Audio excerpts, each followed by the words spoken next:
이 이야기는 고려시대 고종 때의 이야기다. 당시 권신인 최후가 실권을 장악하고 있었다. 최후가 갑작스럽게 쇠약해지고 병석에 누워있을 때였다. 최후의 신임을 받고 있던 김희재라는 무신이 최후의 건강이 염려가 되어 연지라는 사람에게 가서 점을 친 일이 있었다.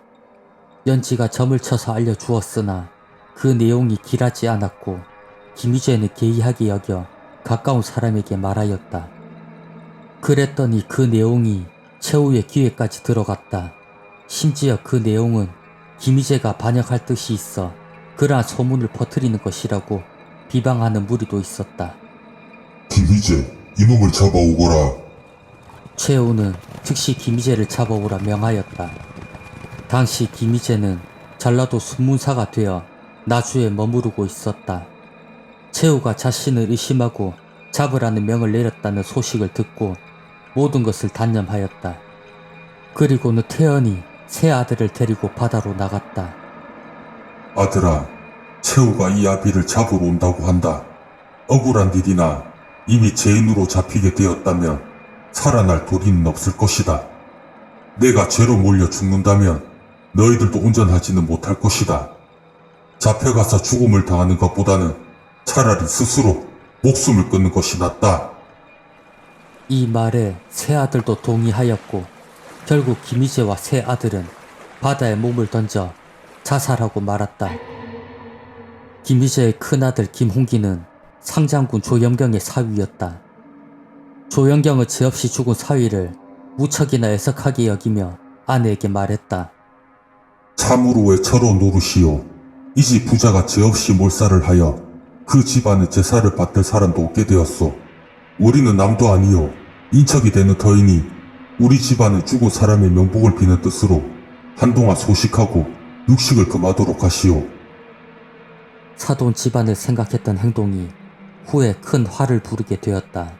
어느 날 최후는 조정의 중신들과 여러 장군들을 불러 큰 잔치를 베풀었다. 그 자리에는 여러 가지 사내 진미가 마련되어 있었고 고기도 상같이 쌓여 있었다. 자리를 함께하던 조영경은 고기와 음식을 먹지 않고 준비된 잔치를 제대로 즐기지 않고 있었다. 이것을 최후가 눈치채게 되었고 최후는 날카로운 눈빛으로 조영경에게 말하였다. 조장군, 장군은 어찌 고기를 들지 않는 것인가? 예, 대감. 원래 집에서도 소찬을 먹었기에 고기를 별로 즐기지 않습니다. 진정 그것 때문인가? 최후는 금세 얼굴색이 달라지며 손으로 상을 내리치며 말했다. 네, 그렇습니다. 조영경은 손이 가늘게 떨렸다. 최후의 불같은 성격과 한번 노하면 물불을 가리지 않는 성질을 잘 알기 때문이었다. 조장군은 죽은 김희재와 사돈지간 아니오. 그래서 그 집 문죽을 생각하며 고기를 먹지 않는 것 아닌가? 아닙니다. 그렇게 보였다니 송구스럽습니다. 이제라도 고기를 먹겠습니다. 조영경의 대답을 가만히 듣고 있던 최후는 갑자기 무엇인가 생각난 듯 눈빛을 반짝거리며 입꼬리를 올리며 말하였다. 고기를 먹는 것만으로는 부족하지 않겠소. 그 집 식구들이 제가 무서워 스스로 자결하였는데 홀로 된 장군의 딸을 어찌 개가를 시키지 않소. 겁에 질린 조영경을 더욱 몰아붙이는 최후였다.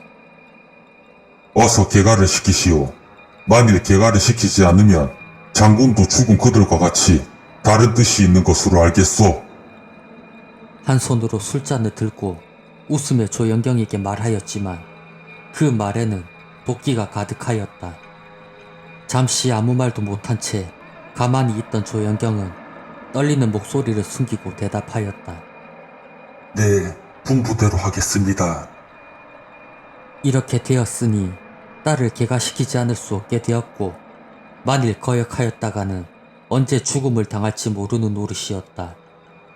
잔치가 끝난 후 조영경은 급하게 자리를 물러나 집으로 돌아왔다. 집으로 돌아온 그는 딸을 불러 이 소식을 전하였고 이 소식을 들은 딸은 통곡하며 아버지 앞에 무릎을 꿇고 애원하였다. 아버지, 지아비가 죽은 지 불과 며칠이 되지 않았거늘 어찌 절개를 나서려 하십니까? 애원하는 딸의 얼굴을 외면하며 조영경은 말하였다. 이는 나도 원하는 바가 아니나 사세 부득이하구나. 못합니다. 이는 지아비에 대한 예의가 아닙니다. 계속되는 딸아이의 철로운 모습에 조영경은 단호한 말투로 소리치며 말했다. 내가 어찌 그것을 모르겠느냐. 그러나 이대로 있다가는 우리 집이 몰살을 당할지 모르는 일이다. 아버지, 시끄럽다. 살고 싶거든 시키는 대로 하거라. 최우가 무서웠던 조영경은 딸에게 개가를 강요하였다. 급히 서둘러서 사익감을 고른 결과 낭장 윤주보로 정해졌고 조영경의 딸은 매일 통곡으로 보내었다. 윤주보는 조영경의 딸의 반반한 얼굴이 좋았는지 하루빨리 혼례를 올리고 싶은 마음뿐이었다. 이 소식을 듣고서야 채우는 분노가 다소 풀리는 듯하였다. 누구의 명령이라고 감히 여길 수 있을까? 감히 역적에게 가담할 수는 없겠지. 이런 속에서 날짜는 다가왔고 조영경의 딸이 윤주보에게 개가하는 혼례식이 거행되었다. 조영경의 딸은 신방에 들어갔으나 죽은 남편 생각이 나서 소리 없이 눈물을 흘리기만 하였다. 그 모습을 지켜보던 윤주보는 생각과는 다른 첫날 밤에 화가 나 술잔을 비우며 꾸짖었다. 어허, 오늘 같은 날 눈물을 보이다니. 윤주보의 말에 여인은 그를 외면하고 뒤돌아 앉았다. 그는 이맛살을 찌푸리며 말하였다. 계속 울고 있을 것이요. 그렇게 울어도 다시는 물을 수 없는 일이요. 당신의 목숨과 바꿔야 물을 수 있으니 이제 받아들이고 나를 지아비로 여기시오. 그의 말에 여인은 당장이라도 혀를 깨물고 지아비 곁으로 가고 싶었다. 하지만 가족들을 생각하며 그럴 수 없었고 더 흐느끼며 울기만 하였다. 밤은 깊어갔지만 옷을 벗을 생각이 없는 조영경의 딸을 보고 술만 마시던 그는 술에 취해 자리에 누우며 말했다. 어디 계속 울고 버텨보시오. 당신은 끝내 나를 거역하지 못할 것이오. 섭섭하지만 재미를 보는 것은 내일로 미루겠소.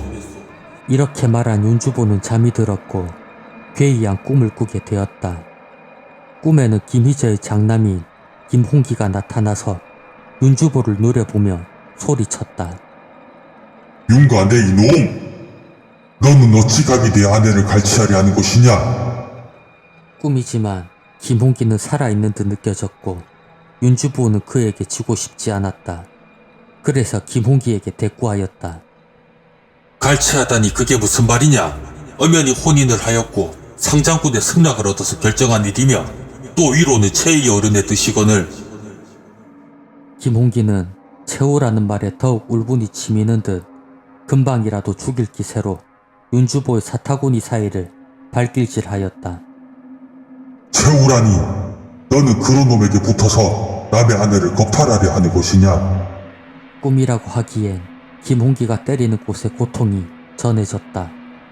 김홍기는 하늘을 울리는 큰 소리로 말하였다. 내 이놈! 내 놈이 그런 행실로 어찌 벼슬 자리에 올랐단 말이냐? 내 뜻대로 되는 일은 없을 것이다. 김홍기의 말이 끝나자 하늘에선 큰 천둥이 쳤고 그 소리에 놀란 윤주보는 겁이 났지만 꿈이라는 것을 알기에 김홍기에게 대꾸하였다. 역적이 아들놈 주제에 아직도 지압이라고 생각하느냐? 물고기 밥이 되었어도 내 놈은 역적의 아들이고 내 놈의 마누라는 역적의 마누라다. 이놈이 친히 거두어 주어 아직도 목숨이 붙어있는 것을 모른단 말이냐? 김홍기의 표정이 한순간에 차갑게 변하더니 말을 하였다. 남의 아내의 목숨을 걱정하지 말고 이놈의 목숨이나 걱정하거라. 윤주보는 그 순간 꿈에서 깨어났다. 온몸은 식은 땀으로 젖어 있었고 아직도 가슴은 요동치고 있었다. 윤주보는 길게 한숨을 몰아쉬고 조영경의 딸을 쳐다보았다. 조영경의 딸은 아직도 외면하고 앉은 채 눈물을 흘리고 있었다. 허허, 꿈도 참 고약하구나. 윤주보는 이번 혼례가 잘못된 것이 아닐까 하는 후회가 들기 시작하였다.